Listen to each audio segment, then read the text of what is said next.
I've spent quite a bit of time on this particular graphic in the past couple of webinars, but this really is a sum total of what it is that we're dealing with.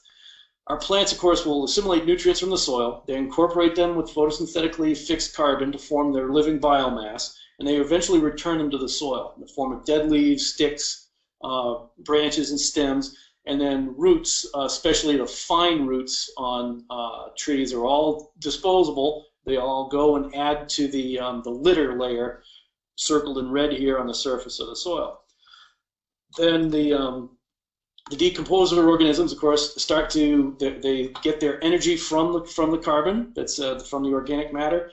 They exude various different chemicals that start to dissolve the bedrock or the parent material, whether it's a gravelly subsoil or the solid rock, and they incorporate the now liquefied minerals into their bodies, and then they excrete them. They also will die themselves, and then they release those nutrients into the soil.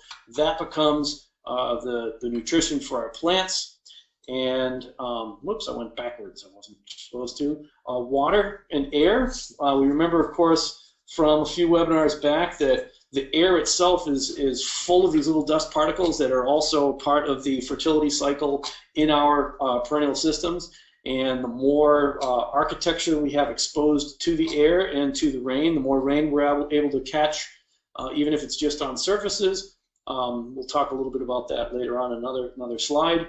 And so then we have to add the animal component. The animals are eating some of this biomass. They're excreting, pooping, and peeing. Of course, their dead bodies are dying. They're importing minerals from other places. Of course, they're exporting if they leave somewhere else and defecate or die somewhere else. And then we're also able to manage and manipulate the ground layer, whatever it is that we're growing on the surface of the soil. So these two things right here, the animals and the plants, are critical components as well to the overall health and fertility of our system. Now, once again,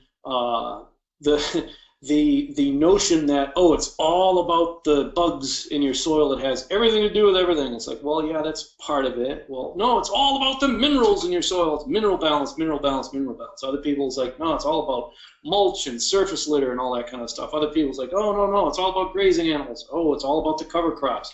Oh, it's all about irrigation or rainfall. It's all of it together.